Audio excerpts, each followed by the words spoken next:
وبركاته.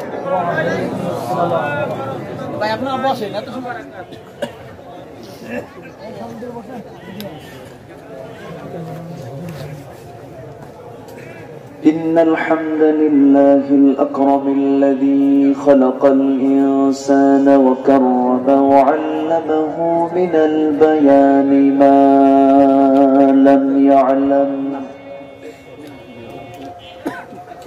فسبحان الذي لا يحصى امتنانه باللسان ولا بالقلم.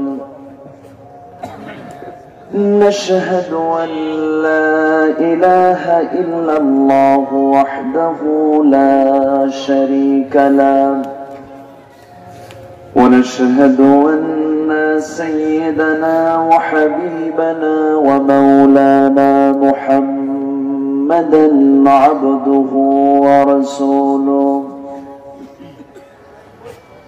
الذي أرسله بالحق بشيرا ونذيرا وداعيا إلى الله بإذنه وسراجا وقمرا منيرا. فقد قال الله تعالى في كلامه المجيد وفرقانه الحميد: أعوذ بالله من الشيطان الرجيم. بسم الله الرحمن الرحيم.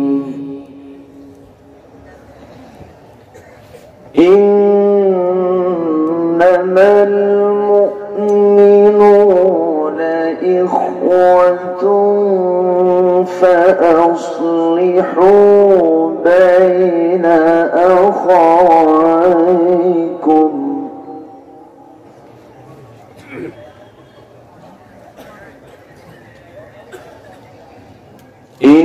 إنما المؤمنون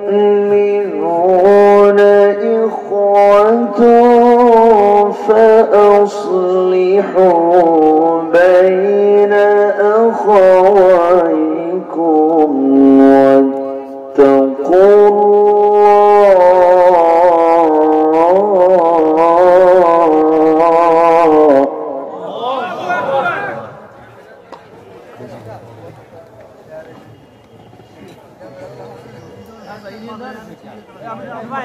واتقوا الله لعلكم ترحمون.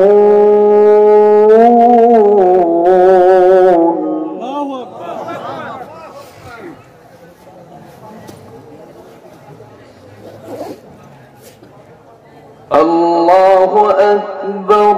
بسم الله الرحمن الرحيم.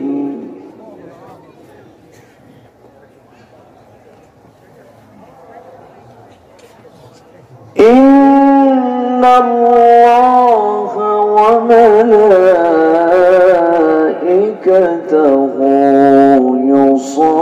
يصلون على النبي. يا أيها الذين آمنوا صلوا عليه وسلموا تسليما.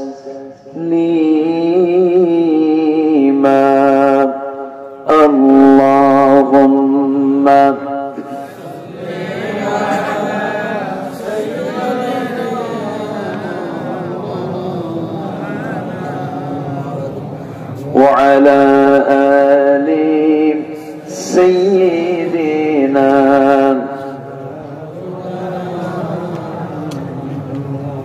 একটু মহব্বত দিয়ে নবীর প্রেমে মাতোয়ারা হয়ে জবান খুলে উচ্চ আওয়াজে সবাই বলুন আল্লাহুম্মা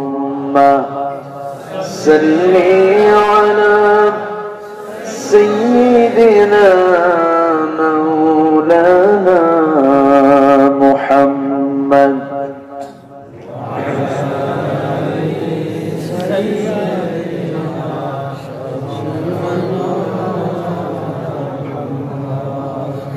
শিবে আবু তালিব সে এক কারাগার কাটলো সেথায় তোমার বহুদিন হলো পার শিবে আবু তালিব সে এক কারাগার কাটলো সেথায় তোমার বহুদিন হলো পার না খেয়ে না ঘুমে কত রাত কেঁদে কেঁদে দিন কায়েমের তরে ধৈর্য ধরে ধরে হে রাসূল আল্লাহুম্মা সাল্লি আলা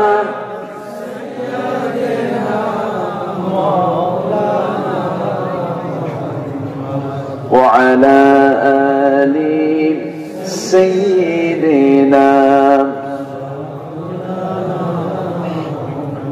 সবাই বলুন বালাগাল উলা বিকামালিহি কাশাফাত তুজা বিজামালিহি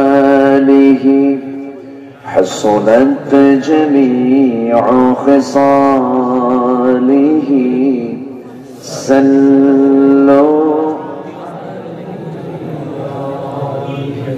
سراج الملة تمهي فخر دو عالم دلبار مولاه شريف الأنبياء نسخا كل أديان دغره بلغ العلا بكماله كشف التجى بجماله حسنت جميع خصاله صلوا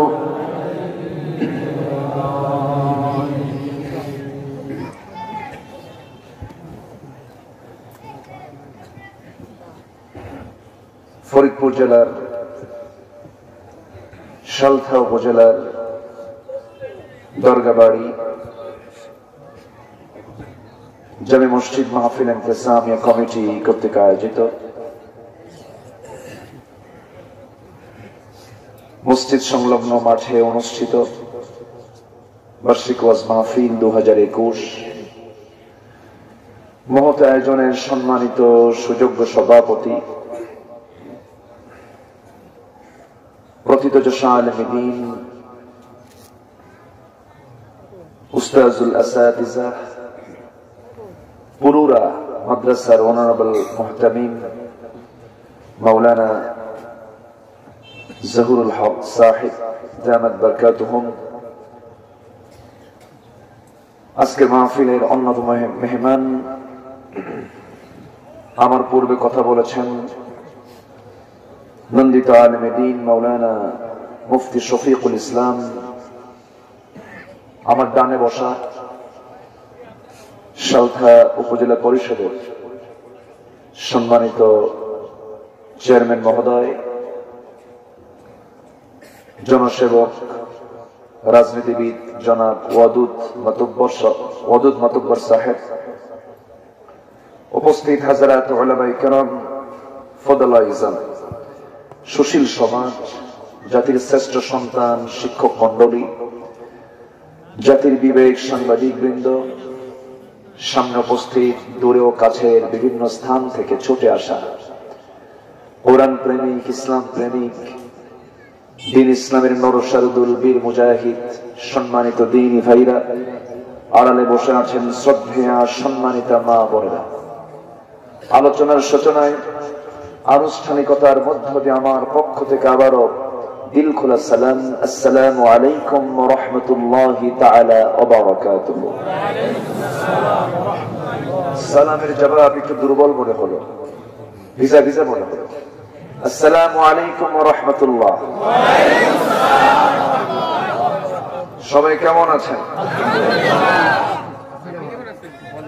আমাকে প্রশ্ন করলেন, জি আল্লাহ আমাকে ভালো রেখেছেন। আপনি ভালো, আমি কি খারাপ থাকবো নাকি?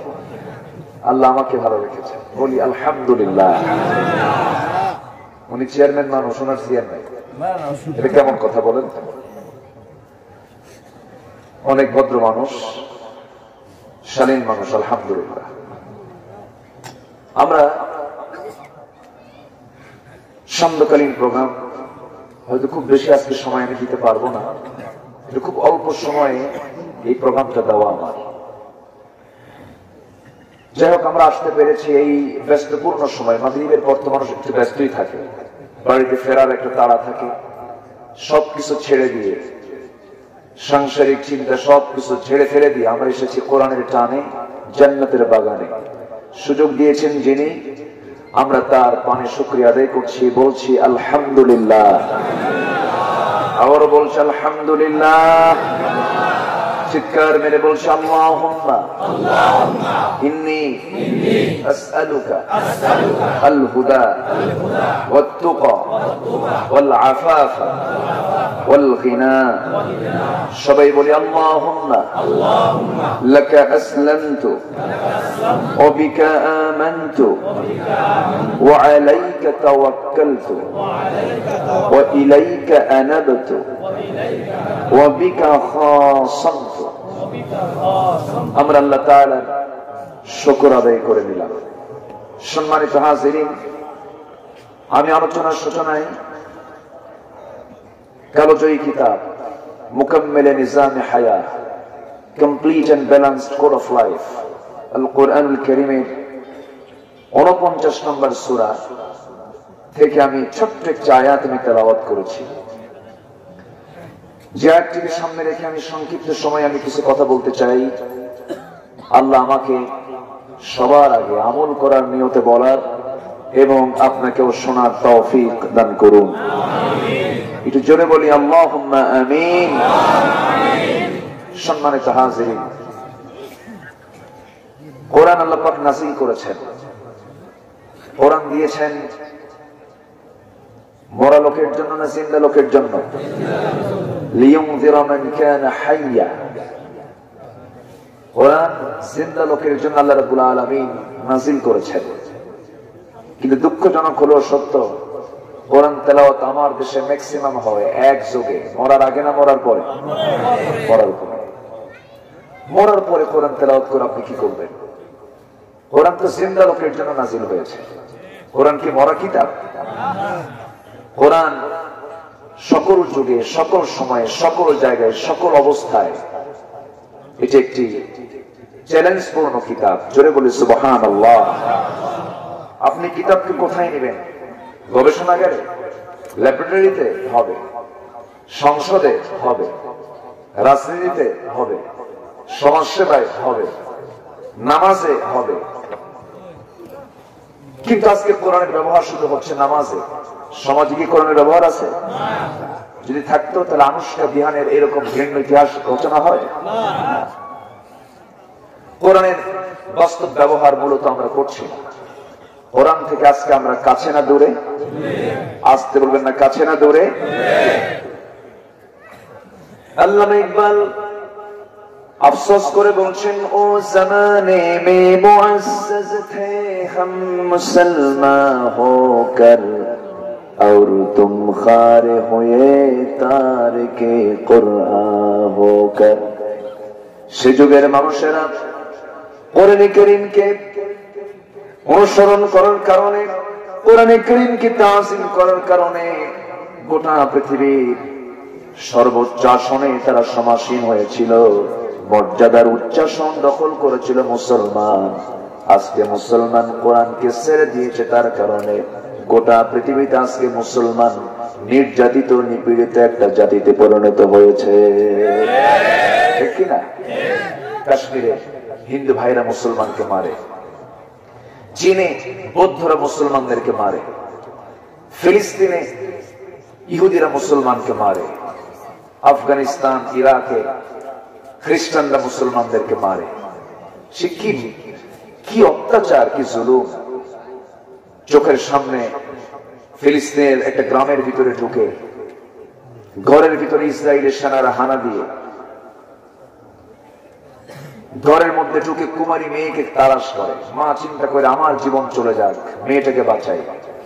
আলমারির ভিতরে তালাবদ্ধ করে রাখার পরেও তালা ভেঙে মেয়েকে বের করে মাকে সহ ইসরায়েলি কারাগারে ঢুকায় নিয়ে মার চোখের সামনে 12 বছরের কিশোরী মেয়েকে ধর্ষণ করে, আবার মেয়ের সামনে মাকে ধর্ষণ করে। এই যে আজকে মুসলমান গোটা পৃথিবীতে, আজকে মুসলমান জাতির পায়ের তলায় মাটি নাই, অথচ মুসলমানদের ইতিহাস সোনালী ইতিহাস। মুসলমান শাসকের জাত না, মুসলমান ছিল গোটা পৃথিবীতে শাসকের জাত, ঠিক কিনা? কেন আজকে এরকম? আজকে কেন আজকে মুসলমানদের এই চরম দুর্দিন? মুসলমান গবেষণা ছেড়ে দিয়েছে, মুসলমান কোরআনকে বর্জন করে ফেলেছে। কিছু কিছু পক্ষ মনে করছেন মুখস্থ করি আমার তো কোরআনের খেদমত হয়ে গেল না। কোরআনে কারীমের ভিতরে জিওলজি, বায়োলজি, সায়েন্স, এরপরে ম্যাথ, প্রাণীবিদ্যা, ভূগোল, শুধু সায়েন্সের উপরে কয়েকশো আয়াত আল্লাহ রাব্বুল আলামিন নাযিল করেছেন। জোরে বলি সুবহানাল্লাহ। এগুলো গবেষণা করার দরকার আছে না নাই? আসতে বলবেন না, আছে না নাই? গবেষণা করতে হবে। গোটা পৃথিবীতে মুসলমানরা আধুনিক এই বিজ্ঞানকে, বিজ্ঞানের মূল প্রাথমিক ভিত্তি রচনা করেছে মুসলমান, আলহামদুলিল্লাহ। কারণ গোটা পৃথিবীর প্রথম মানুষটাই ছিলেন মুসলমান, পৃথিবীর প্রথম মানুষই বড় বিজ্ঞানী। জোরে বলে সুবহানাল্লাহ। ওয়াল্লামা আদামাল আসমাআ কুল্লাহা, আদম আলাইহিস সালামকে গোটা পৃথিবীর সকল কিছুর নাম শিক্ষা দিয়েছেন। কিন্তু আজকে বিজ্ঞান, সায়েন্স চালাচ্ছে আজকে পশ্চিমারা, অথচ এটা শুরু করেছে মুসলমান। জোরে বলি সুবহানাল্লাহ। মুসলমান ছেড়ে দিয়েছে গবেষণা। রসায়নের জনক হচ্ছে জাবির ইবনে হাইয়ান। ভূগোলবিদ, বিশ্বের শ্রেষ্ঠ ভূগোলবিদ হচ্ছে আল বেরুনি।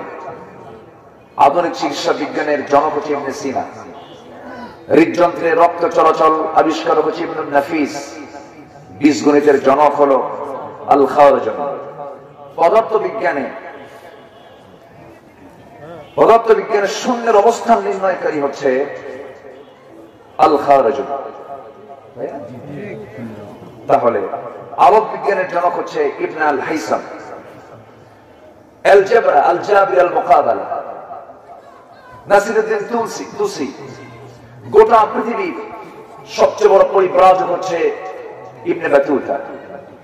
বিশ্বশ্রেষ্ঠ কি বলে ইতিহাসবিদ হচ্ছেন ইবনে খালদুন। এইরকম করে যদি আপনি একটা লিস্ট করতে চান, গোটা পৃথিবীর সমস্ত জ্ঞানে বিজ্ঞানে মুসলমান এটা সূচনা শুরু করেছে, আলহামদুলিল্লাহ। কিন্তু মুসলমান আজকে সব ছেড়ে দিয়েছে। আমার বন্ধুগণ, এর ফলে কি হলো? এর ফলে মুসলমান তার নেতৃত্ব হারিয়ে ফেলল। আজকে গোটা পৃথিবীতে আমরা পরিচালিত না পরিচালক? আমরা পরিচালিত। তারা যা বলে আমরা তাই শুনি, কিন্তু না। ওমরের মতো যদি নীতি নিয়ে থাকতাম, আবু বকরের মতো যদি বন্ধুত্বের প্রাচীর নিয়ে যদি থাকতাম, ওসমানের মতো ধৈর্য নিয়ে যদি চলতাম, আলীর বীরত্ব নিয়ে সামনে যদি এগিয়ে যেতাম, আর আমার নবীর হোসনে খুলক নিয়ে যদি আমরা চলতাম, গোটা পৃথিবীর নেতৃত্ব মুসলমানদের হাতে চলে যেত, ঠিক কিনা? কিন্তু আমরা সব এই মডেল গুলো ছেড়ে দিয়েছি। কোরআন সাল্লে তো আর কিছুই থাকে না।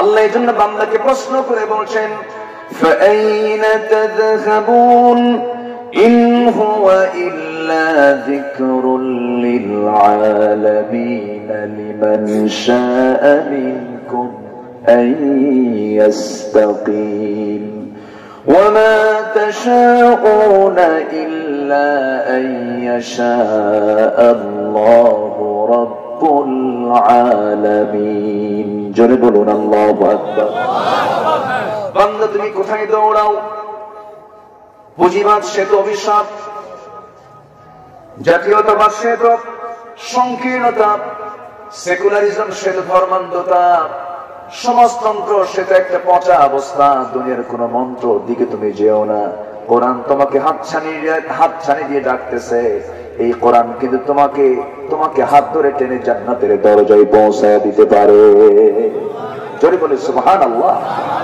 কোরআন তেমন একটি কিতাব এটা কি মরা কিতাব না জীবন্ত কিতাব জীবন্ত কিতাব আমার আপনার সঙ্গে কথা বলে সর্বক্ষণ আপনি কি জানেন মধ্যে সব কিছু আছে সেই দিনে কৃষক সামনে দাঁড়ায় বলে হুজুর আপনি বলেন সব কিছু আছে এর মধ্যে কি আলু আছে নাকি কি করে আলু আছে নাকি ভাবছে মনে হয় এর মধ্যে আলু ঢালু নাই তো বললাম আপনি আলু কেন ওই আলু রান্না করার জন্য যে মশলা পাতি দরকার সেই মশলা এসেছে আদাসিহা ওয়া বাসালিহা ওয়া ফুমিহা আদা রসুন পেঁয়াজের কত মহান রব্বুল আলামিনের মধ্যে বলে দিয়েছেন কারণ পৃথিবীর প্রথম বড় কৃষক হচ্ছেন আদম আলাইহিস সালাতু ওয়াস সালাম জোরে বলে সুবহানাল্লাহ টেক্সটাইল ইঞ্জিনিয়ার ইদ্রিস আলাইহিস সালাতু ওয়াস সালাম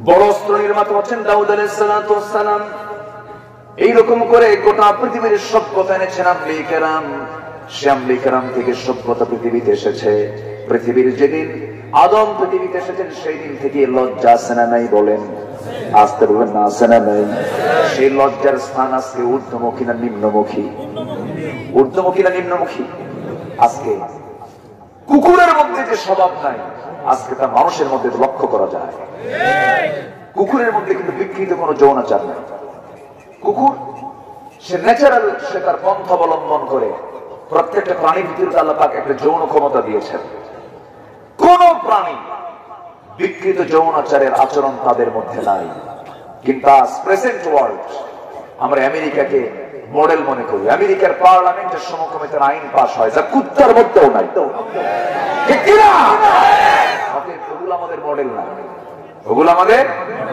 মডেল না আজকে আনুষ্কার মৃত্যু হলো আনুষ্কাকে দোষ দিয়ে কি করবো সে তো ছোট মানুষ 17 বছর বয়স দোষ করেছে সে ভালো কথা তার দোষ এটা দিহানের এটা অপরাধ ভালো কথা কিন্তু আনুষ্কা দিহানকে এইরকম করে বড় করে গড়ে তুললো কারা সামাজিক ভাবে দায়বদ্ধতা আমাদেরও আছে না নাই আসতে বলবেন না আছে না নাই আমাদেরও আছে আপনি কেমন মা আপনার মেয়ে একা একা চলে যায় আপনি কেমন মা অথচ একটা নারী যখন ঘর থেকে বের হবে সে কি সাকরানি না রাজরানী একটা নারীর স্থান হচ্ছে ইসলামের রাজরানী সে একা কখনো বের হবে না যেরকম রাজা যেমন একা বের হয় না একটা মহিলা কখনো ঘর থেকে একা বের হবে না তার সঙ্গে ভাই বের হবে তার সঙ্গে বাবা বের হবে তার সঙ্গে কেউ না কেউ সাথে থাকতে হবে হজের মতো সফরেও একজন পুরুষের সঙ্গীর দরকার আছে না নাই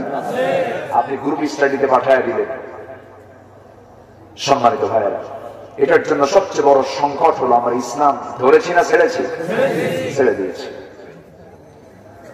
আমার ভাইয়েরা কেমন যেন আমরা বেদাব হয়ে যাচ্ছি দিন দিন সন্তান বাপকে দাম দেয় না ছাত্র শিক্ষককে মূল্য দেয় না কর্মী নেতাকে ধমক দিয়া কায়েদ করে থুয়ে দেয় এমন নেতৃত্ব আজকের সমাজে আছে না নাই মেম্বার চেয়ারম্যানরা থাপড়ায় এগুলো কেন হয় মসজিদের ব্যাপারে একটা যদি প্রশ্ন করি বলুন তো আপনারা সবাই ইমাম মুসল্লিকে ধমকায় না মুসল্লি ইমামকে ধমকায় ভালো কাম তো তাই না নামাজ কবুল হওয়ার শর্ত পূরণ হয়ে গেছে তাই না তাহলে আমরা কোথায় গেলাম সবকিছুতে আমরা কেমন যেন একটা অহংকার অহংকার ভাব মানুষের জীবনে তিনটা জিনিস ধ্বংস বয়ে আনে কি বয়ে আনে ধ্বংস বয়ে আনে সমস্ত বন্ধের মূল হলো তিনটা একটা হলো অহংকার অহংকারটা শুধু একটা মাত্র অপরাধ করেছিল শয়তান অহংকার করেছিল সে শয়তান হয়ে গেছে কি হয়ে গেছে অহংকারটা পৃথিবীর কেউ করবে না অহংকার করবে না একমাত্র কে আল্লাহ আকাশটা কার? আকাশের জমিন আকাশের নিচে বসে বান্দাকে অহংকার করতে পারে নাকি? তুমি তো আকাশের মালিক হও নাই, তুমি তো পাহাড়ের মালিক হও নাই, তুমি তো সূর্যের মালিক হও নাই, তুমি নিজেই তো দুর্বল। খুলিকাল ইনসানু দাঈফা, মানুষকে সৃষ্টি করা হয়েছে খুব দুর্বল করে। খুলিকাল ইনসানু হালুআন ওয়া ইযা মাসসাহুশ শাররু জাযুআন ওয়া ইযা মাসসাহুল খায়রু বানুআন ইল্লাল মুসাল্লুন। জোরে বলি আল্লাহু আকবার। আমার ভাইয়েরা, মানুষ তো দুর্বল। আমি আপনি যখন মার পেট থেকে দুনিয়াতে এসেছি সেই সময় আমরা সবল না দুর্বল? শুধু দুর্বল না, অতিশয় দুর্বল, খুবই দুর্বল। নড়াচড়া করতে পারি না, কথা বলতে পারি না, করে দিনগুলো পার হয়ে যায়। কত অসহায়ত্বের মধ্যে আমি ছিলাম। ওই মার পেটের ভিতরে মহান রব্বুল আলামিন এত সুন্দর করে বানালেন, এই পৃথিবীতে আল্লাহ রাব্বুল আলামিন আমাকে পাঠালেন। আমি যদি বিনয়ী না হই তাহলে আমি কেমন হলাম? আমি তো মানব জাতি, আমি তো মানুষ। গোটা পৃথিবীর সকল সৃষ্টির উপরে মানুষকে শ্রেষ্ঠত্ব দিয়েছেন কে? আল্লাহ বলেন, হুয়াল্লাযী খালাকা লাকুম মা ফিল আরদি জামিআ। তিনি সেই মহান সত্তা যিনি আসমান জমিনে যা কিছু আছে সব তোমার জন্য তিনি বানিয়েছেন। গোটা পৃথিবীর সব সৃষ্টি তোর খাদেম, আর তুই আল্লাহর গোলাম। জোরে বলি সুবহানাল্লাহ। সব তোমার খাদেম। হাতি উপরে বসে থেকে মাহুর, হাতি বড় না মাহুর বড়? হাতি তো আকারে বড়, মাহুরটা মানুষটা ছোট। মানুষ ডলফিন চালায়, মানুষ হাতি চালায়, মানুষ বাঘ চালায়। আল্লাহু আকবার বলেন। সব মানুষের অনুগত করে দিয়েছেন কে? আল্লাহ। আমার ভাইয়েরা, মানুষকে আল্লাহ রাব্বুল আলামিন দুর্বল করে বানিয়ে দিয়ে বলছেন, বান্দা তুই সবল হলি, তুই ইয়াং হয়ে গেলি, ক্ষমতা পেয়ে গেলি, অহংকার করবি না। অহংকার তোর করা যাবে না। তুই কি লক্ষ্য করিস না, আমি তোর চোখ যদি না দিতাম দেখতে পেতি না? এই চোখ শুধু বানিয়ে দেই নাই, এই চোখটাকে মজবুত রাখার জন্য চোখের মধ্যে আমি আল্লাহ পানি দিয়েছি। এই পানি কি টিউবওয়েলের পানি নাকি? টিউবওয়েলের পানি? এই পানি টিউবওয়েলের পানির মতো পানি নয়। সাধারণ যদি কোনো পানি আমার চোখের মধ্যে আল্লাহ দিয়ে দিতেন, -ডিগ্রি তাপমাত্রা যেই জায়গায়, সেই জায়গায় এই চোখগুলো থাকতো না। চোখের ভিতরে সমস্ত পানি আইস হয়ে যেত, বরফ হয়ে যেত। চোখটা নড়তো না, চোখ মুভিং করতো না। আল্লাহ রাব্বুল আলামিন এই চোখের মধ্যে কি পানিটা দিলেন দেখেন। শুধু চোখ বানাই শুধু শেষ করেন নাই, তিনি চোখটাকে মৃত্যু পর্যন্ত টিকে রাখার ব্যবস্থা করেছেন। জোরে বলে সুবহানাল্লাহ। ওর মধ্যে পানির দরকার, কিন্তু সাধারণ কোন পানি দিয়ে চলবে না। আল্লাহ রাব্বুল আলামিন এত সুন্দর পানি দিয়েছেন। যদি তেল দিতেন, তেলের মতো যদি হতো, ধুলাবালি সারা জমা হয়ে যেত। ধুলাবালি তো থাকা দূরের কথা, ধুলাবালি সাফ করে দেয় সেই পানি। সেই পানির ভিতরে কি কি আছে? কিছু পানি আছে, কিছু শ্লেষ্ম আছে, কিছু তেল আছে, কিছু ইলেকট্রোলাইটের কিছু জটিল মিশ্রণ আছে যা চোখের কর্নিয়াকে ভালো করে। যখন বান্দার চোখের মধ্যে কোনো ধুলাবালি ঢুকতে নেয়, আল্লাহ রাব্বুল আলামিন সেই পানিটা আলটিমেটলি বের করে দিয়া হাজারো সমস্ত বিপদ থেকে আল্লাহ তার বান্দার চক্ষুটাকে হেফাজত করেন। সুবহানাল্লাহ। এই চোখ দিয়ে আমরা ভালো কিছু দেখবো না খারাপ কিছু দেখবো, কিন্তু নজর আমাদের কোন দিকে বেশি? খারাপের দিকে। এই চোখটা যদি আল্লাহ পাক না দিতেন, কি সুন্দর চক্ষু বানায় দিলেন, কিন্তু সেই চক্ষু যে আকাশের তারা দেখবো, আকাশের তারা বানিয়েছেন কে? কে বানিয়েছেন? আকাশের সূর্যটা দেখবো, সূর্য কয়টা? বলেন বলেন বলেন। পৃথিবী কয়টা? একটা। পৃথিবীর জন্য একটা সূর্য আল্লাহ রাব্বুল আলামিন দিয়েছেন, দুইটা দিলেন না। এই সূর্য দিয়ে পৃথিবীকে আলোকিত হয় না? আসতে বলেন না, হয় না?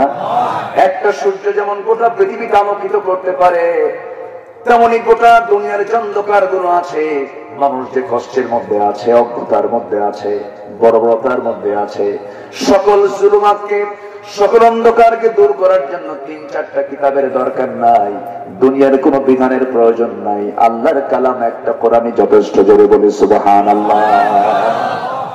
আমরা সহজে থাকি না, খালি জটিলে যাই। সহজে থাকি না, খালি কোথায় যাই? জটিলে চলে যাই। আমার ভাইরা, আমার বন্ধুগণ, তিনটা জিনিস মানুষকে ধ্বংসের দিকে নিয়ে যায়, মনে রাখবো আমরা। এক নাম্বার হলো অহংকার। আবা ওয়াস্তাকবারা ওয়া কানা মিনাল কাফিরিন।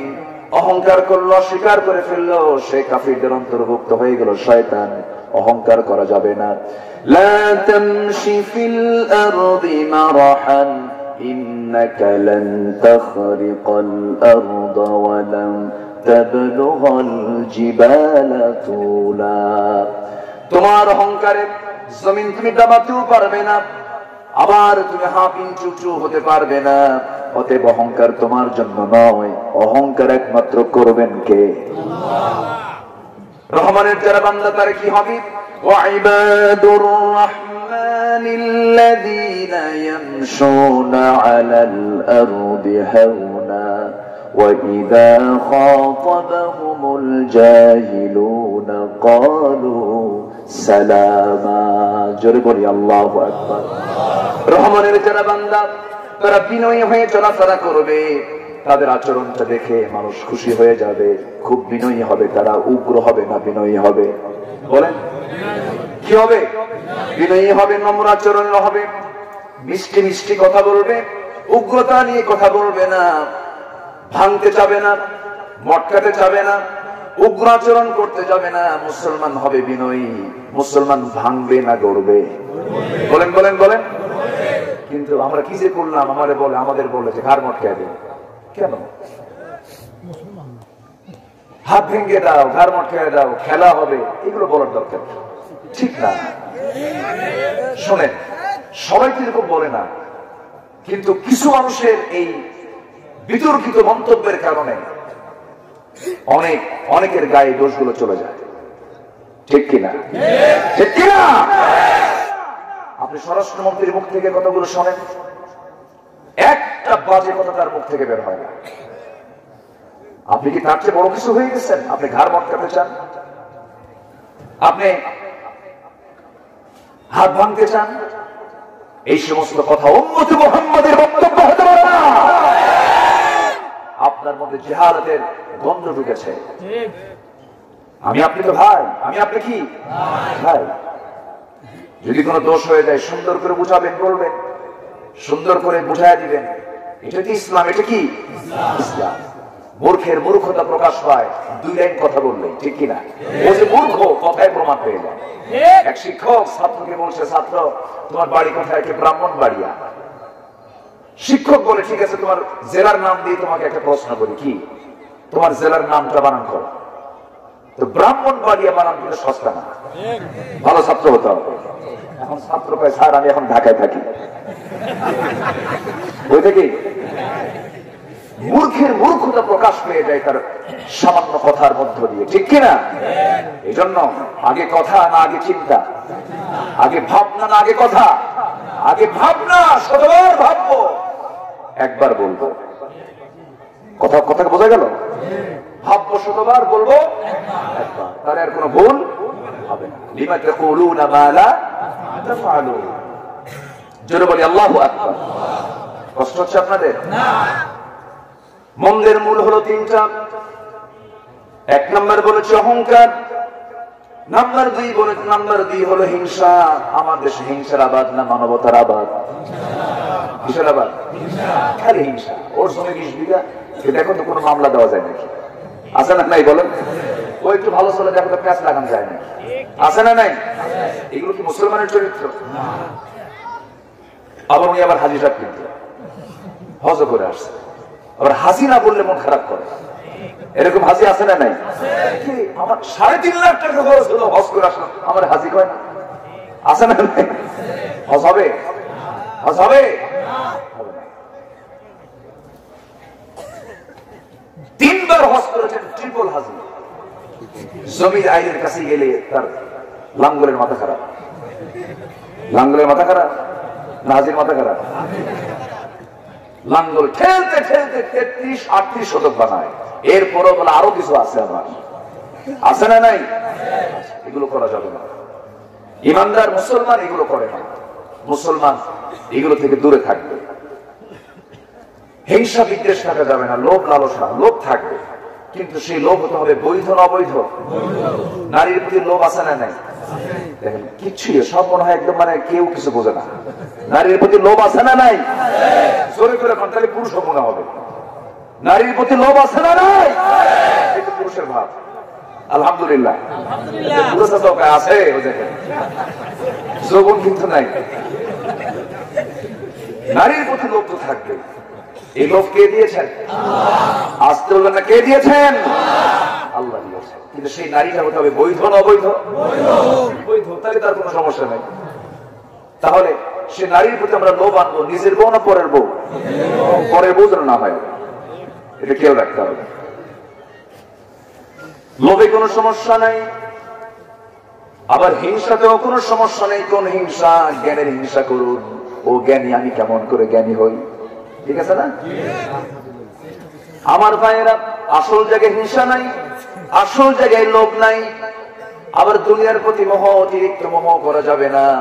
সম্পদের মোহ বেশি থাকা যাবে না, বেশি পাওয়ার ধান্দা করা যাবে না। দুনিয়ার কামনা তো অবশ্যই করবো, কারণ আল্লাহ রাব্বুল আলামিন দোয়া শিখিয়ে দিয়েছেন। সবাই বলুন রব্বানা আতিনা ফিদ দুনিয়া হাসানাতাও ওয়া ফিল আখিরাতি হাসানাতাও ওয়া কিনা আযাবান নার।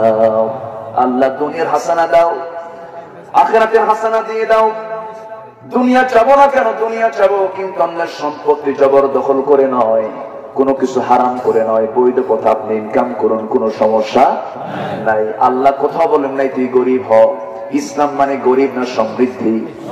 বলেন বলেন বলেন। ইসলাম মানে গরিব না সমৃদ্ধি? ইসলামে ভিক্ষাবৃত্তি নাই, ইসলামে চাওয়া জায়েজ নাই। আল ইয়াদুল উলিয়া খায়রুম মিনাল ইয়াদিস সুফলা। নিচের হাত থেকে উপরের হাতটা উত্তম, আপনি দিবেন, আপনি ভালো উত্তম ব্যক্তি, আপনি চাবেন কেন? আজকে মুসলমানরা দেয় না চায়, ভালো না? মুসলমানরা এখন চায়, মুসলমান দাতা হতে পারে নাই। কি জন্য হলো এগুলো? মূল কারণ হলো আমরা ক্যারেক্টার লুজ হয়ে গেছি। আমরা ক্যারেক্টার নাই, আমাদের চরিত্র নাই, হুসনে খুলুকটা নাই। নবী যে চরিত্র রেখে দিয়েছেন, ওয়া ইন্নাকা লাআলা খুলুকিন আযীম, সেই চরিত্র আমরা হারিয়ে ফেলেছি। মুসলমানদের বিজয় হয়েছে অস্ত্র দিয়ে নয়, টাকা দিয়ে নয়, সম্পদ দিয়ে নয়। গোটা পৃথিবী মুসলমানরা যে বিজয়টা এনেছে একমাত্র উন্নত চরিত্র দিয়ে আর ঈমান দিয়ে। জোরে বলে সুবহানাল্লাহ। আমরা বিজয় আনবো চরিত্র দিয়ে। কি দিয়া? চরিত্র দিয়া। সুন্দর ব্যবহার করতে হবে। মন্দের মূল তিনটা শাখা হলো 6টা। অতিরিক্ত নিদ্রা যাওয়া কিছু বান্দা আছে না নাই? সারাদিন ঘুম পারে রাতের বেলা। এই সমস্ত কামগুলো মানুষের কাম নাকি? আছে না এরকম? সারাদিন ঘুম পারে আর সারা রাত কি করে? পেট ভরে খাওয়া। আমার নবীজি সারা জীবন কোনদিন একটা বেলার জন্য পেট ভরে খান নাই। খাওয়া খাওয়ার মতো কিছু লোক আছে না নাই? দেখে আছে না নাই? আছে, দেখবেন উদর পূর্তি করে খায়। কাফের খায় কি? কাফের খায়, কাফের খায় 7 পেটে, মুমিন খায় 1 পেটে। মুমিন কখনো উদর পূর্তি করে খাবে না। মুমিন পেটটাকে 3 ভাগ করবে, 1 ভাগ খাবার, 1 ভাগ পানি, আর 1 ভাগটা খালি আল্লাহর জিকির করার জন্য। জোরে বলে সুবহানাল্লাহ। আমার ভাইরা সবকিছু যেন আমরা উলট পালট হয়ে গেছি। এরপরে আরাম আয়েশ, অতিরিক্ত আরাম আয়েশটাকে বর্জন করবো আমরা। শেষ রাত যখন হয়ে যাবে তাহাজ্জুদে দাঁড়াবো। সবাইকে রাজি আছেন? ফজর নামাজ না পড়লেও চলবে নাকি? টুপি আগে দরকার না লুঙ্গি আগে দরকার? কোনটা আগে দরকার বলেন? টুপি তো সুন্নাহ, না পড়লেও সমস্যা নাই, কিন্তু লুঙ্গি পড়লে কি বলেন? লুঙ্গি না পড়লে কি সমস্যা? গুনাহগার হতে হবে। টুপি যদি ছেড়ে দেন গুনাহগার হবে না, সুন্নাতটা বাদ করবেন না। এক বেচারি গ্রামীণ চাষি চলে গেছে একদম মধ্য জমিতে গেছে, মানে কি বলে এলাকায় বড় বড় মাঠে, বড় মাঠে মধ্য মাঠে গেছে। মধ্য মাঠে গিয়ে ধান লাগাচ্ছে, জোরে রক্ত হয়ে গেছে, বেচারি শুধু লুঙ্গি পড়ে গেছে। আবার সেই জায়গা থেকে বাড়িতে ফিরে এসে নামাজ পড়া, আবার যাওয়া, বাদ না থাক খামাখা এখানেই উজু করে নামাজটা পড়ি। তো বেচারির অভ্যাস হলো পাগড়ি ছাড়া সে নামাজ পড়ে না। সেদিন আবার পাগড়ি নিয়ে যায়, ভাবতেছে আমরা কি করি, পাগড়ি ছাড়া তো নামাজ পড়াই যাবে না, লুঙ্গি খুলে পাগড়ি বানাইছি। কথা বলছেন? এখন কন লুঙ্গি আগে দরকার না পাগড়ি আগে দরকার? আগে লুঙ্গি দরকার। আমরা মিম্মাফতারাতুহু আলাইহি, আল্লাহর নৈকট্য হাসিলের এক নম্বর শর্ত হলো ফরজকে আগে নিজের জীবনে বাস্তবায়ন করা। আগে ফরজ, আগে কি ফরজ। ইয়াতাকাররাবু ইলাইয়া বিন-নওয়াফিল হাত্তা উহিব্বাহু, এরপরে সে নফল দিয়ে আমি সে বান্দা আল্লাহর প্রিয় হয়ে যাবে। জোরে বলি সুবহানাল্লাহ। যখন ফরজটা পরিপূর্ণ হলো, নফল যখন বাড়তে থাকে, আল্লাহ বলেন বান্দা তখন আমি তোকে ভালোবাসতে শিখি, ভালোবাসতে লাগি। ভালোবাসার একমাত্র এক পর্যায়ে এমন হয়ে যায়, তুই যে হাত দিয়ে কাজ করিস সেই হাতটা আমার হয়ে যায়, তুই যে চোখটা দেখিস সেই চোখটা আমার হয়ে যায়। কুনতু সামাউহু, আমি তোর চোখ হয়ে যাই, আমি তোর হাত হয়ে যাই, আমি তোর পা হয়ে যাই। সেই সময় বান্দা তুই আমার কাছে যা চাস সেই চাওয়াটা আমি আল্লাহ রাব্বুল আলামিন সঙ্গে সঙ্গে কবুল করে নেই। সাহাবীদের ইতিহাসে এগুলো আছে না নাই? আসতে বলবেন না, আছে না নাই? মিশরের নীল দরিয়ার নাম শুনেছি সবাই? মিশর মরছে কোন দরিয়ায়? ফেরাউন মরছে কোন দরিয়ায়? ওই নীল দরিয়ায় পানি নাই। নীল দরিয়ার চতুর্পাশে পানির অভাবে ধুলাই মলিন জমি, ধুলাই মলিন হয়ে গেছে, সবুজ শ্যামলের পরিবেশ নাই, কোন আবাদ হচ্ছে না, পানির অভাব, শেষ নাই, পানি নাই, কি করা যায়? সবাই চলে আসলেন ওমরে ফারুকের দরবারে। সে বলছেন আপনি তো আমিরুল মুমিনিন, আমরা চাষ করতে পারছি না, আমাদের সমস্যা হয়ে যাচ্ছে, কি করা যায়? ওমরে ফারুক রাদিয়াল্লাহু তাআলা আনহু সঙ্গে সঙ্গে একটা চিঠি লিখলেন। সেই চিঠিখানা লিখে বলছেন শোনো, এই চিঠি দিলাম, এই চিঠিখানা আস্তে করে নিয়ে গিয়ে নীল দরিয়ার মাঝখানে তোমরা নিক্ষেপ করবে, আশা করা যায় একটা ফলাফল পাওয়া যাবে। সুবহানাল্লাহ বলবেন না? নীল দরিয়ায় যখন কাগজটা যখন নিক্ষেপ করেছে, নিক্ষেপ করতে দেরি হয়েছে, সমুদ্র নীল দরিয়া পানিতে ভরপুর হয়ে উত্তাল তরঙ্গমালা চতুর্দিকে ছড়িয়ে পড়ে সমস্ত ধুলাই মলিন জমি আল্লাহ রাব্বুল আলামিন সবুজ শ্যামলে রূপান্তরিত করে দিয়েছে। জোরে বলি সুবহানাল্লাহ। কেন হয়েছে এটা? এর মূল কারণ হলো তাকওয়ার পরিপূর্ণতা। পরিপূর্ণতা তাকওয়ার কারণে সম্ভব হয়েছে। এই যে বালা মুসিবতে পড়েছে গোটা পৃথিবী, করোনা অ্যাটাক করে ফেলেছে, এটা থেকে বাঁচার জন্য উপায় আছে না নাই? আসতে বলবেন না, আছে না নাই? পাপ করা না পাপ বন্ধ করা। এখন আমার দেশে টেনশন ভাইরাস নিয়ে গুনাহ, ভাইরাস নিয়ে না গুনাহ নিয়ে। আমার দেশে কি চিন্তা এখন বলেন? আপনার টেনশন না ভাইরাসের টেনশন? ভাইরাস বড় না পাপ বড়? বলেন পাপ বড় না ভাইরাস বড়? পাপটা বড়। আমি আজকে গতকালকে আমার মাহফিল বেশি দূরে ছিল না, মাহফিল ছিল চট্টগ্রাম। কি দূরে না কাছে? তার আগের দিন ছিল সিরাজগঞ্জ, সিরাজগঞ্জ থেকে চলে গেছি চট্টগ্রাম। চট্টগ্রাম গতকালকে রাতে মাহফিল এই সময় ছিল। সেখান থেকে আবার সকালবেলা আসছে ঢাকা, সেখান থেকে যশোর, যশোর হয়ে আবার এখানে। এটা শর্ট একটা প্রোগ্রাম। আমাকে বলা হলো যে হুজুর আপনি একটু আসতে হবে, একটু সময়টা দেন, একটু যতটুকু পারেন আপনার। কিন্তু আমার আজকে এতটাই ভালো লাগতেছে আমার যে আজকে গোটা সালথার টোটাল বডি আজকে মাহফিল উপস্থিত। বলি আলহামদুলিল্লাহ। চেয়ারম্যান মহোদয় আছেন, সবাই তো আছেন, বলি আলহামদুলিল্লাহ। খুবই সুন্দর আপনারা। কিন্তু আমি আজকে পরিপূর্ণ হয়তো হক আমি আদায় করতে পারছি না। অনেক ইউটিউবাররা এসেছে, তারাও আলোচনাগুলো নিয়ে যাচ্ছে। শুধু আপনারাই শুনতেছেন তা না, এটা গোটা দুনিয়া চলে যাচ্ছে, গোটা দুনিয়ার প্রত্যেকটা মানুষের কাছে চলে যাচ্ছে। সম্মানিত ভাইয়েরা, আমাদের মূল সমস্যা হচ্ছে এক জায়গায়, সেটা হলো আমরা ভুলে গেছি কার পথ। আসতে বলবেন না, কার পথ ভুলে গেছি? আল্লাহর পথটা ভুলে গেছি। আল্লাহ কি আমার দূরে না কাছে? আল্লাহ আমার দূরে না কাছে? বহু কাছে না আল্লাহ কাছে? অনেক কিছু করে আছে, অনেক সন্দেহ লাগে মনে হয়। বহু কাছে না আল্লাহ কাছে? আমার এক চোখ থেকে আরেক চোখ যত দূরত্বে, তার চোখ আছে আমার আল্লাহ তাআলা। জোরে বলি সুবহানাল্লাহ। আমরা আল্লাহকে ডাকবো, জোরে বলি ইনশাআল্লাহ। আর জোরে বলি ইনশাআল্লাহ। আল্লাহ বলছেন চিন্তা করো না, লা তাহজান, লা তাখাফ, লা তাগদাব, লা তাসখাত। কি সুন্দর হতাশ হও না, চিন্তা করো না, আমি তোমাকে মাফ করে দেব। জোরে বলি সুবহানাল্লাহ। আমরা গুনাহ রেগুলার করবো, আল্লাহ মাফ করে দেবে, তাই না? এরকম না, এরকম কিছু না, এরকম চিন্তার কিছু লোক আছে না নাই? গুনাহ করা যাবে না। সময়টা খুব সংক্ষিপ্ত, আমাদের সংক্ষিপ্ত সময় নিয়ে দুনিয়াতে এসেছি। জীবন পরিবর্তনের জন্য 60 বছর লাগে না, 70 বছর লাগে না, 80 বছর লাগে না। আল্লাহ বিনীত গোলাম হওয়ার জন্য বেশি সময়ের প্রয়োজন নাই। একজন সাহাবীর কথা মনে হয়ে গেল, মাত্র 5 বছর তিনি ইসলাম পেয়েছেন। কয় বছর? মাত্র 5 বছর তিনি ইসলাম পেয়েছিলেন।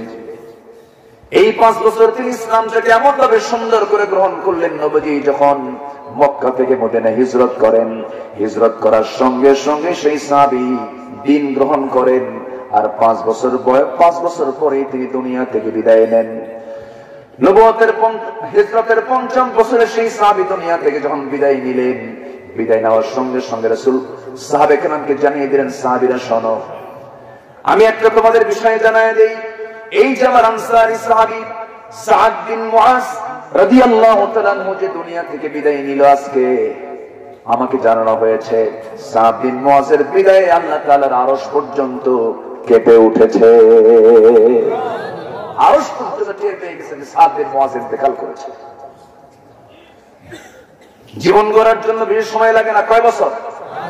ওই সাহাবী বেঁচে ছিলেন কয় বছর? কি জীবন তিনি গড়লেন! দিন যখন গ্রহণ করলেন, দিন গ্রহণ করার সময় তার বয়স মাত্র 30 বছর। বদরের ডাক চলে এলো, বদরে চলে গেলেন। বদরের সাহাবীর পরিচয় তিনি দিলেন। খন্দকের ডাক আসলো, খন্দকের যুদ্ধেও তিনি শামিল হলেন, তার ভাইও শামিল হলেন। আমর বিন মাস তিনি শাহাদাত বরণ করলেন, ভাইটাকে হারায়া ফেললেন। উহুদের প্রান্তরে তাকে দাফন করে আসলেন মদিনায়। উহুদ পার হয়ে গেল, বদর উহুদ পার হলো। খন্দকের পরীক্ষা খননের সময় সবচেয়ে আমার নবীর ডানে থেকে বামে থেকে সর্বক্ষণ থেকে যিনি পাহারা দিয়েছেন তিনি হচ্ছেন সাদ বিন মুআজ। উহুদের ময়দানে তিনি পাহারার দায়িত্ব পালন করেছেন। মাঝে মাঝে রাসূল বলতেন, সাহাবীরা আমার সাদ বিন মুআজ জান্নাতটাকে দখল করে নিয়েছে। যদি বলি সুবহানাল্লাহ। মাত্র 5 বছর বয়স, মাত্র 5 বছর ইসলাম তিনি পেয়ে যদি একটা সম্মান অর্জন করতে পারেন। আমাদের মধ্যে এমন মুরব্বী আছেন যাদের বয়স 60 বছর, 70 বছর। জীবন পরিবর্তন করার দরকার আছে না নাই? আসতে বলবেন না, আছে না নাই? জীবনটা আমরা পরিবর্তন করে ফেলবো, জীবনটা সুন্দর করে সাজায় ফেলবো, ভ্রাতৃত্বের বন্ধনে আবদ্ধ হয়ে যাব।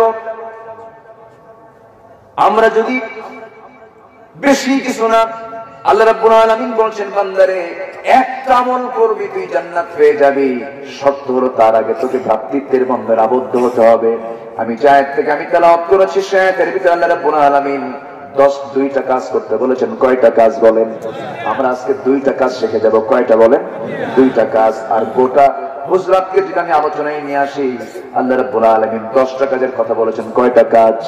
আজকে 10টা কাজের দিকে যাব না, 2টা মূল কাজের দিকে আমি আজকে যাচ্ছি। একটু শুনে নেই। আল্লাহ রাব্বুল আলামিন বলেন, ইন্নামাল মুমিনুনা ইখওয়াতুন ফাআসলিহু বাইনা আখাওয়াইকুম ওয়াত্তাকুল্লাহা লাআল্লাকুম তুরহামুন। জোরে বলি আল্লাহু আকবার। হে ইমানদারেরা, যারা বিশ্বাস করো, আমাকে যারা বিশ্বাস করো, সেই ইমানদারকে আল্লাহ রাব্বুল আলামিন ডাক দিয়ে বলছেন, শোনো, নিঃসন্দেহে মুমিনরা তারা ভাই ভাই। মুমিনরা শত্রু না ভাই ভাই। কিন্তু আজকে আমরা কি হয়েছি? শত্রু হয়েছি। দেখেন, টুপির সঙ্গে মিল না থাকলে সালাম দেয় না, আছে না নাই? বাইরে যদি ছোট হয় ফাসেক কয়। এই যে আমার চেয়ারম্যান ভাইয়ের মুখে দাঁড়িয়ে নাই, হয়তো অনেকে বলবে দেখ ফাসেক। আসলে গাড়ি লোক আছে না? আবার বলবো আরেকজনের দাড়িটা ছোট, ওর ইমানটা দুর্বল। এইরকম করে আমরা গালমন্দ করি। না না, আমি আমাকে নিয়ে যখন ভাববো আমরা, সেই সময় পরের দোষটা ধরবো কখন? নিজের দোষের চিন্তায় তো আমি ব্যাকুল হয়ে থাকবো, ঠিক কিনা? আমার জীবনে দোষ আছে না নাই? আছে। যদি কোনো ভুল হয়ে যায় কারো, সংশোধনের মানসিকতা নিয়ে আমি তাকে সংশোধন করে ফেলবো, আমি তাকে হেও করবো না। লা তুসাইর খাদ্দাকা লিন্নাস, মানুষকে এড়িয়ে যেও না, মানুষকে কম দাম দিও না, মানুষকে সম্মান দিয়ে কথা বলো। ওয়ালাকাদ কাররামনা বানি আদম, আদম সন্তানকে সম্মান দিয়ে কথা বলো। কোন মানুষকে খাটো চোখে দেখতে যেও না।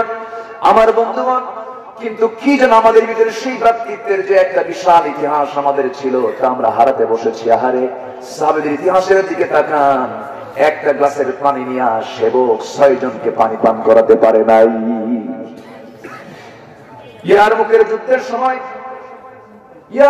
যুদ্ধের সময় একজন সাহাবী এক গ্লাস পানি নিয়ে তৃষ্ণার্ত এক সাহাবীর সামনে গিয়ে দাঁড়ালেন।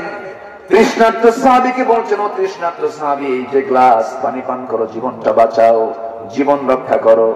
সেই সাহাবী বলছেন, শোনো আমার ভাই, আমি যতটুকু তৃষ্ণার্ত তার চেয়ে বেশি তৃষ্ণার্ত ওই যে দেখা যায় ওর কাছে যাও। দ্বিতীয় জনের কাছে গেছে, সে একই কথা বলে।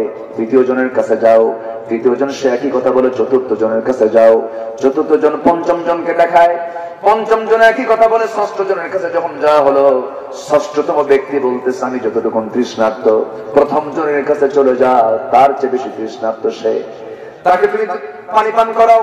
ওই ব্যক্তিটা যখন গ্লাস নিয়ে পানি নিয়ে যখন তার কাছে চলে আসছে, আসার সঙ্গে সঙ্গে ইতিমধ্যে প্রথম জন দুনিয়া থেকে বিদায় নিয়েছেন, দ্বিতীয় জন দুনিয়া থেকে বিদায় নিয়েছেন, তৃতীয় জন দুনিয়া থেকে বিদায় নিয়েছেন। একে একে 6 জন ব্যক্তি দুনিয়া থেকে বিদায় নিয়ে নিল। একজন আরেকজনকে ভালোবাসতে গিয়া সেই ভালোবাসার প্রয়োজন আছে না নাই? আসতে বলবেন না, আছে না নাই? সেই ভালোবাসা আজকে আমাদের মধ্যে না থাকলেও সেই ভালোবাসা আজকে চলে গেছে বটতলায় আর গাছতলায়, ঠিক কিনা? বটতলা আর গাছতলা, মগামগি টোনাটনি, গাছের গোড়ায় গোড়ায় জোড়ায় জোড়ায় বসে গেছে। সকাল থেকে সন্ধ্যা পর্যন্ত কি যে জিকির করে আল্লাহই জানে, আছে না নাই? আমার ভাইয়েরা, ভ্রাতৃত্বের বন্ধনে আবদ্ধ হব আমরা। আল্লাহ রাব্বুল আলামিন বলেন, কি সুন্দর করে বলছেন, আল্লাহ তাকে বেশি ভালোবাসেন। ইন্নাল্লাহা ইউহিব্বুল্লাযীনা ইউকাতিলুনা ফী সাবিলিহি সাফফান কাআন্নাহুম বুনয়ানুম মারসুস। আল্লাহ রাব্বুল আলামিন ওই সমস্ত বান্দাকে সবচেয়ে বেশি ভালোবাসেন যারা আল্লাহর জমিনে দ্বীন কায়েমের জন্য যারা সীসাটালা প্রাচীরের মতো কাতারবদ্ধ হয়ে ভাইয়ে ভাইয়ে কাঁধে কাঁধে মিলে যারা বাতিল শক্তির মোকাবেলা করে। আমরা তো সেই নবীর উত্তরসূরি যে নবী ফেরাউনকে মোকাবেলা করে তাগুতকে পরাজিত করে তাওহীদকে প্রতিষ্ঠা করেছেন, সেই মুসার আমরা উত্তরসূরি, ঠিক কি না? আমরা তো সেই নবীর উত্তরসূরি, সেই নবীর সন্তান যাকে আগুনে নিক্ষিপ্ত করার পর ইমানের তেজস্বী নিয়ে সামনে তিনি এগিয়ে পড়েছেন ইব্রাহিমের সন্তান আমরা, ঠিক কি না? আমরা তো সেই নবীর উত্তরসূরি জাকারিয়া আলাইহিস সালাতু ওয়াস সালামকে করাত দিয়ে চিরে শহীদ করেছে, বাতিল শক্তির কাছে তারা মাথা নত করে না। আমরা কি পারবো না? আমরা কি পারবো না? বাতিল শক্তির মোকাবেলা করতে রাজি আছেন কারা কারা? হাত তুলে দেখা। আল্লাহু আকবার,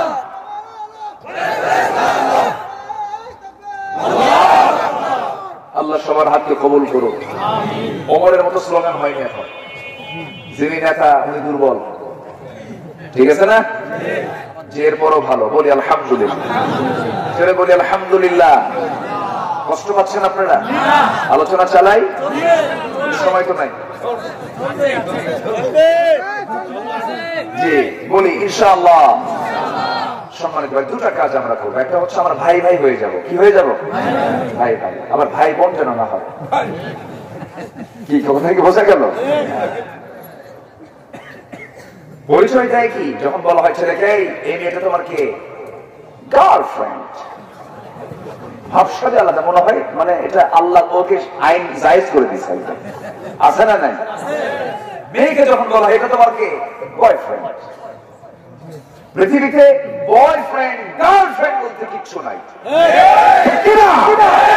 এটা মানে নোংরামি। এটা বন্ধ করো, আনুষ্ঠানিকভাবে উপকর্মগুলো বন্ধ হয়ে যাবে, সব বন্ধ হবে। সম্মানিত ভাইয়েরা, সম্মানিত বন্ধুগণ, সমাজে যখন জেনা বাড়ে, সমাজে যখন মদের বোতল বাড়ে, তখন শত্রুতা কমে না বাড়ে? শত্রুতা কমে না বাড়ে? পৃথিবীর প্রথম মার্ডার কাকে কেন্দ্র করে বলেন? একটা নারীকে কেন্দ্র করে। এটা মাথায় রাখতে হবে, এটা মাথায় রাখতে হবে। একজন নারীকে অবশ্যই পর্দার মধ্যে রাখা হচ্ছে ইমানের দাবি, ঠিক কিনা? পৃথিবীর সমস্ত দামি দামি জিনিসগুলো সব দেখবেন আড়াল করে রাখে। ঝিনুক কি মুক্তা ঝিনুকের পেটে, ঝিনুক সমুদ্রের তলে। আলহামদুলিল্লাহ বলবেন না? মুক্তার থেকে নারীর দাম কম, নারীর দাম কম। যত দামি দামি ফল সব পর্দার ভিতরে। সুন্দর লিচু সুন্দর প্যাকেট করা, আম প্যাকেট করা, জাম প্যাকেট করা, কলা কি প্যাকেট করা না? যদি কেউ বিক্রি করতে নিয়ে যদি ফল বিক্রি হবে, আমও ছিললাম কলাও ছিললাম সব ছিলে বেচবো। মানুষ খাবে না মাছি খাবে? কোন মাছি? একেবারে বলে দিলেন।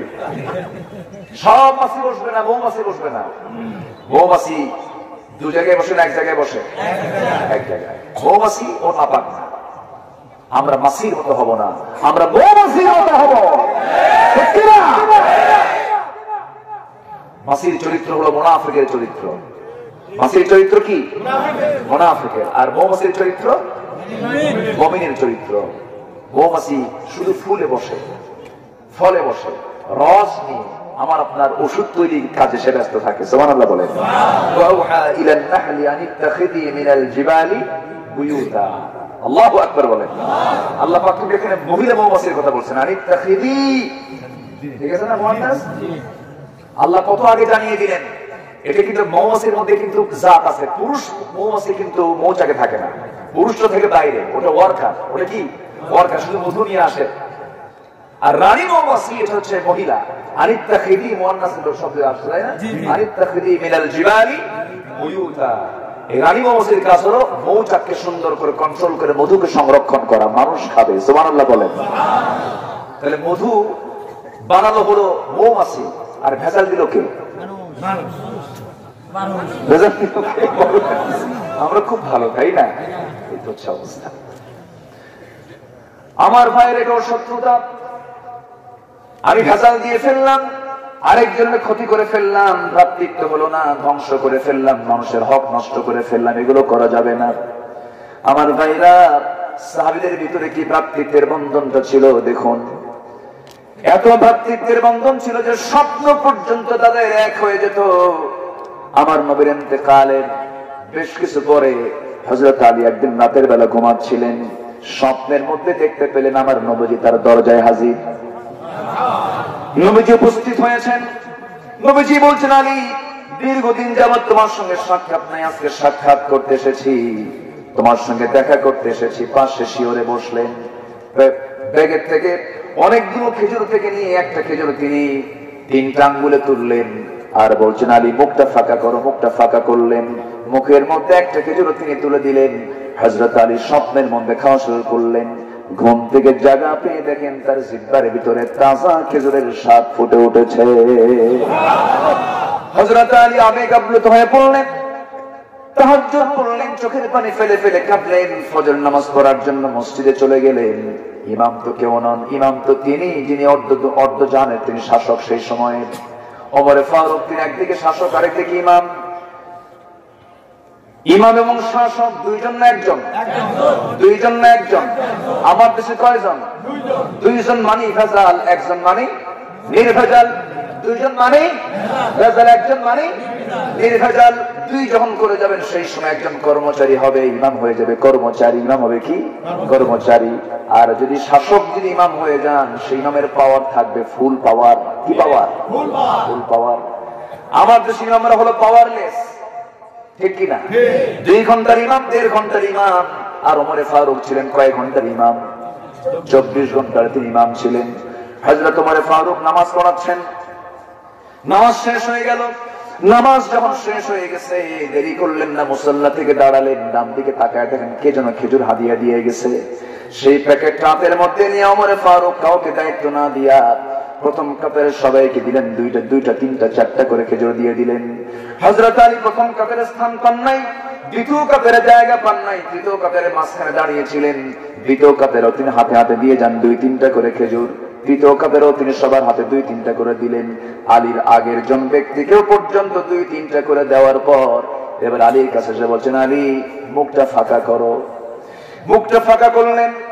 একটা খেজুর অনেকগুলো খেজুর থেকে 3টা আঙ্গুলে বের করে নিয়ে মুখের মধ্যে বিসমিল্লাহ বলে তুলে দিলেন। আলী তুমি খেয়ে নাও। তিনি খাইলেন, আর কোনো খেজুর দিচ্ছেন না। হযরত আলী বলেন, আমিরুল মুমিনিন, আরো তো খেজুর আছে, আপনি আমাকে মাত্র একটা দিলেন কেন, তার মুখে তুলে দেন কেন? ওমরে ফারুক বলছেন, আলী বুঝি তুমি স্বপ্ন তুমি নিজেই দেখেছো, তোমার স্বপ্ন আমি কালকে আমি দেখে নিয়েছি। জোরে বলি সুবহানাল্লাহ। আমার ভাইয়েরা, কি ভ্রাতৃত্ব ছিল, স্বপ্ন পর্যন্ত এক হয়ে যেত। আমরা সে হারানো ঐতিহ্যটাকে আমরা হারিয়ে ফেলেছি, সেই ঐতিহ্য আমরা হারিয়ে ফেলেছি। সে হারানো ঐতিহ্যটা আবার ফিরে আনার দরকার আছে না নাই? আসতে বলবেন না, আছে না নাই? আমার নবীজি মক্কা থেকে মদিনায় চলে গেলেন। মদিনায় যাওয়ার পর সাহাবীরা, আনসার মুহাজির সাহাবীদের ঘর নাই, বাড়ি নাই, বউ নাই, বাচ্চা নাই। যারা ছিল গতকালকে লক্ষ লক্ষ টাকার মালিক, বড় খেজুর বাগানের মালিক, তারা হয়ে গেছেন জিরো। বউ বাচ্চা রেখে চলে এসেছেন। নবীজি মদিনার মসজিদের এরিয়াতে তিনি বসে আছেন। একজন সাহাবীকে দেখে নবীজি কান্না আটকাতে পারলেন না, কে হু হু করে কেঁদে ফেলে বলছেন, আব্দুর রহমান, আমি তোমাকে নিজের চোখে দেখেছি, কত বড় বড় ব্যবসা তোমার ছিল মক্কায়, তুমি কত সম্পদের মালিক ছিলাম। আজকে দিন গ্রহণ করার কারণে তুমি আজকে সমস্ত সম্পদ হারা হয়েছ, তোমার কি কষ্ট হয় না? তুমি কি জানো আব্দুর রহমান, তোমার বাড়ি কিন্তু আবু জেহেল দখল করে নিয়েছে। মুস্কি মুস্কি হাসি মেরে আব্দুর রহমান বলছেন, ইয়া রাসূলুল্লাহ, আবু জেহেল দখল করেছে আমার বাড়ি, আর আমি দখল করেছি জান্নাতের বাড়ি। জোরে বলি সুবহানাল্লাহ। আমার রাসূল বলছেন, আব্দুর রহমান, তোমার তো কষ্ট হচ্ছে, তুমি তো ব্যাপক কষ্ট পাচ্ছ। তিনি বলছেন, ইয়া রাসূলুল্লাহ, সকল কষ্ট দূর হয়ে যায় যখন আমি আপনার চেহারাটা দেখি। জোরে বলি সুবহানাল্লাহ। নবীর প্রতি মহব্বতের দরকার আছে না নাই?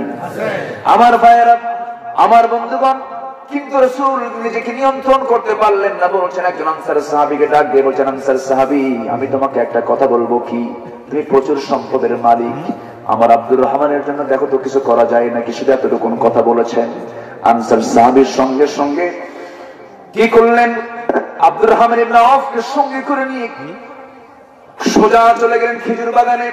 দুইটা বড় বড় দুইটা বাগান দেখিয়ে দিয়ে বলছেন, আমার ভাই আব্দুর রহমান, দুইটা খেজুর বাগান তোমাকে দেখালাম, যে বাগান তোমার পছন্দ হবে সেই বাগানটা আমি তোমার নামে দলিল করে দেব। এবার তিনি বলছেন, শোনো ও মুহাজির সাহাবী, শুধু বাগান দিলেই তো তোমার চাহিদা মিটবে না, তোমার তো বউ নাই, তুমি যুবক মানুষ, যৌবনের তো খোরাক আছে, বিয়ের ব্যবস্থা আমি কেমনে করব? আমার জানা মতে এই মদিনার কোন নারীর বাবা তার মেয়েকে তোমার হাতে দেবে না, কারণ তোমার ঘর নাই, বাড়ি নাই। অতএব আমার দুইটা স্ত্রী আছে, যে কোনো একটা স্ত্রীকে আমি তালাক দেব, তুমি তাকে বউ বানাইয়া দিবা। কি মুহাব্বত, কি উদারতা তারা দেখিয়েছেন। এই কথা শোনার সঙ্গে সঙ্গে আব্দুর রহমান ইবনে আওফ খুব খুশি হলেন। খুশি হয়ে বুকের ভিতরে জড়িয়ে ধরে বলছেন, আনসার ভাই রে, 450 মাইল দূর থেকে মদিনায় এসেছি, হিজরত করে এসেছি, মুহাজির আমি, তোর বাগানও লাগবে না, তোর বউ তালাক দেওয়া লাগবে না, আমার কিচ্ছু প্রয়োজন নাই। কুন ফিদ দুনিয়া কান্নাকা গরীবুন আও আবিরুস সাবিল, ইযা আসবাহতা ফালা তানতাযিরিস সাবাহ ওয়া ইযা আমসাইতা ফালা তানতাযিরিস সাবাহ। যখন তোমরা সকাল পাবে সন্ধ্যার অপেক্ষা করো না, যখন তুমি সন্ধ্যা পাবে সকালের অপেক্ষা করো না। আমার কিচ্ছু দরকার নাই, একটা আমাকে হালকা ব্যবসা দেখায় দাও, আমি সে হালকা ব্যবসাটা করতে চাই। ছোট্ট একটা বিজনেস দেখায় দেওয়া হলো। বিজনেস আল্লাহ রাব্বুল আলামিন বরকত দিয়ে দিলেন। কয়েক রতি সোনা কামাই হলো। কয়েক রতি সোনা কামাই করে দেরি করলেন না, কারণ যুবকের জন্য বিয়ের দরকার আছে না নাই? একটা মহিলা দেখে নিলেন, বিয়ে শাদী করে নিলেন। বিয়ে শাদী করার 3 দিন পর নবীর কাছে সুন্দর পোশাকে হাজির হলেন, সুন্দর আতর লাগায় হাজির হলেন, সুগন্ধি লাগায় হাজির হলেন। রাসূল বলছেন, ওরে আব্দুর রহমান, তোমাকে কয়েকদিন যাবত দেখি না, তোমার সুন্দর পোশাক, চেহারা সুন্দর হয়ে গেছে, ব্যাপারটা আবার কি তুমি কিছু ঘটাইছো নাকি? হুজুর বিয়ে করছে, আমারে দাওয়াত দিল না, হুজুর মনে ছিল না। সুবহানাল্লাহ বলবেন। আমার নবীজি বললেন, তুমি আমাকে দাওয়াত দিলে না, তোমার মনে ছিল? হুজুর দেখতে গেছি, পছন্দ হয়ে গেছে, সিদ্ধান্ত হয়ে গেছে, বিয়ে শাদী করে নিয়েছে। রাসূল রাগ করলেন না। রাসূল বলছেন, ঠিক আছে, আল্লাহ তোমাকে বরকত দিক, কিন্তু বিয়ে যে করছো টাকা পাইছো কই? হুজুর ব্যবসা করেছি আমি, কয়েক কোটি সোনা কামাই করেছি, সম্পূর্ণ পরিশোধ করে দিয়েছি। এই কথা শোনার সঙ্গে সঙ্গে রাসূল দারুণ খুশি হলেন। খুশি হয়ে আমার নবী আকাশের দিকে তাকায়া হাত উঁচু করে বলছেন, আল্লাহ, আমার আব্দুর রহমানের পরিবারে ব্যবসার ভিতরে তুমি আল্লাহ বরকত দিয়ে ধন্য করে দাও। নবীজির দোয়া বিফল না সফল? নবীজির দোয়া বিফল না সফল? এত বরকত হয়ে গেল আব্দুর রহমানের ব্যবসার ভিতরে, ছাই সোনা হয়ে যায়, ছাইও সোনা হয়ে যায়, এত বড় বরকত। তাবুক অভিযানের সময় আব্দুর রহমান ইবনে আওফ তিনি 3 বস্তা সোনা তাবুক অভিযানে দান করেছিলেন। জোরে বলি সুবহানাল্লাহ, আরো জোরে বলি সুবহানাল্লাহ। কিন্তু তিনি মাঝে মাঝে আফসোস করতেন আর বলতেন, আল্লাহ এত সম্পদ তো আমার প্রয়োজন ছিল না, কিন্তু রাসূল আমার জন্য দোয়া করে দিয়েছেন। তবে আল্লাহ তোমার কাছে ফরিয়াদ করে আমার মনে হয় সম্পদ দিয়ে তোমার কাছে আমি আটকা পড়ে যাব। কিন্তু আল্লাহ আমি তো বদর যুদ্ধে অংশগ্রহণ করেছি, আমি বদরে তো শামিল হয়েছি। মৃত্যুর আগে তিনি ওসিয়ত করলেন, ও আমার ভাইয়েরা, আমার যখন মৃত্যু হবে তোমরা আমার কাফনের কাপড়, দুনিয়ার কোন কাপড় দিয়ে আমাকে দাফন করবা না, বদর যুদ্ধের পোশাক দিয়ে আমারে দাফন করে দিবা। জোরে কোন সুবহানাল্লাহ, আর জোরে বলি সুবহানাল্লাহ। আমার ভাইয়েরা, এই ইতিহাসটা টানার মূল লক্ষ্য হলো এই ভ্রাতৃত্ব তৈরি না হওয়া পর্যন্ত আমরা সামনের দিকে এগিয়ে যেতে পারবো না। সকল দ্বন্দ্ব ভেদাভেদ আমরা দূর করে ফেলবো। লম্বা টুপি, গোল টুপি, এরকম করে সারা পাঞ্জাবি আর জুব্বা, এই সমস্ত বিষয় নিয়ে আমরা ছোট্টখাটো বিষয় নিয়ে আমরা এদিক সেদিক তাকাবো না। আমরা নজরে দেব আমাদের পরিচয় কোন আহলে হাদিস না, হানাফি না, এরকম কোন সুন্নি না, এরকম কোন ওহাবি বলে এই জাতীয় কথাগুলো বলে কোন গ্রুপিং তৈরি করে না করে দিয়ে আমাদের পরিচয় হলো আমরা মুসলমান। একটা প্ল্যাটফর্মে আসবো, সমস্ত ফেরাউনরা সব ডুবে মরে যাবে, ঠিক কিনা? ঠিক কিনা? সব চলে ভেসে যাবে। শর্ত হলো আমরা এক প্ল্যাটফর্মে আসবো। জোরে বলি ইনশাআল্লাহ, আরো জোরে বলি ইনশাআল্লাহ। মন তো চাচ্ছে আরো কথা বলি, কিন্তু সময় তো নাই। কেন নাই শোনেন, আমি বলি একটা পাখি আকাশে ওড়ে, এক ডানায় না 2 ডানা? বলেন বলেন বলেন। 1 ডানা বন্ধ করলে আকাশে উঠতে পারবে? আজকে আমার মূল মাহফিলটা হলো কোথায় জানো? বলমারিতে আমার মাহফিল। সেখানে যেতে হবে, সেখানে হাজার হাজার মানুষ চলে এসেছেন, তারা আলোচনাগুলো শুনবেন। তো সেখানেও যাওয়া দরকার। এখানেও তো কিছু হলো, একটু হলো তো অতৃপ্তি, আমিও বুঝতেছি, আমারও তো অতৃপ্তি যতটুকু হলো। এটা আজকে একটা ক্ষেত্র হলো, আগামীকালে আসবো এখানে ইনশাআল্লাহ। আমাকে আসতে দেবেন আপনারা? আসতে দেবেন তো? আমি নিচু লিঙ্গে বলে গেলাম আমি আসবো। খুশি হয়েছেন তো আপনারা? কারণ আমি নিজেই তো মনক্ষুণ্ণ, আমার নিজেই খারাপ লাগতেছে, মনটা আমার ক্ষুণ্ণ হয়ে আছে। যাহা আমি আরো একটু যদি কথা বলতে পারতাম খুব ভালো হতো। তবে পৃথিবীর সেরা ভাষণ দিয়েছেন মুহাম্মদ সাল্লাল্লাহু বিদায় হজের ভাষণ। তিনি মাত্র দিয়েছেন 20 মিনিট। কয় মিনিট? 15 থেকে 20 মিনিট। কথা তো আমল করার জন্য কথা বেশি লাগে না, সামান্য কথাই যথেষ্ট। কেউ উঠবেন না, ওঠেন কেন? আমরা দোয়া করবো তো। দোয়া রাখবো। মাহফিল কমিটি তো আমাকে বলেছেন, একটু আবদার করেছেন, যদি কিছু দেওয়া যায় আল্লাহর ঘরের জন্য। আল্লাহর ঘর, মসজিদ কার ঘর? বানাবে কে? আল্লাহ। আল্লাহ বানাবে, আমরা বানাবো। মান বানা মসজিদান আল্লাহ দুনিয়া বানাবেন, আল্লাহ জান্নাতে বা ঘর বানায় দিবেন। সুবহানাল্লাহ বলেন। আমরা বানাবো মসজিদ, আল্লাহ বানাবেন জান্নাতে ঘর। আল্লাহ কবুল করুন, জোরে বলি আমিন। চাদর দেন, তো ব্যাগ দিয়ে দেন, যে যা পারি। আমরা কেউ এই দান থেকে মাহরুম হব না। সবাই কম বেশি দেবো। জিকির করি সুবহানাল্লাহ আলহামদুলিল্লাহ লা ইলাহা, আরো জোরে লা ইলাহা, সুবহানাল্লাহ আলহামদুলিল্লাহ, আরো জোরে লা ইলাহা, আরো জোরে লা ইলাহা, সুবহানাল্লাহ আলহামদুলিল্লাহ। আমাকে ছেড়ে চলে যাচ্ছেন? একটু বসুন, একটু বসুন। এতক্ষণ ধরে বসলাম যখন, একটু বসুন, একটু দিলটা নরম করে একটু বসে যান। আমাকে ছেড়ে যাবেন কেন? একটু বসেন। রাগ করেছেন নাকি আপনারা? জিকির করি লা ইলাহা সুবহানাল্লাহ আলহামদুলিল্লাহ, আরো জোরে লা ইলাহা সুবহানাল্লাহ আলহামদুলিল্লাহ।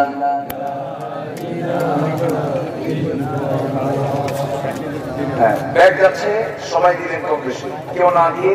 এবং পিছন থেকে আসেন, অনেকে পরে আসছেন, তারা দিতে পারেন নাই। হ্যাঁ, সবার হাতে হাতে চলে যান। আল্লাহ যেন সবাইকে কম বেশি দেওয়ার তৌফিক দান করেন। জোরে বলি আমিন। এশার নামাজ পড়িনি, কিন্তু নামাজ এখানে হবে। ওয়াজ শুনলাম, নামাজ পড়লাম না, চলে গেলাম। নামাজ এখানে হবে এখনই। আজানের পরে দোয়ার পরে আজান হবে, এরপরে নামাজ হবে। এক ভাই দিয়েছেন 10,000 টাকা, জোরে বলি মারহাবা। আজকের মাইকটা খুব ভালো, মাইকগুলো কোথায়?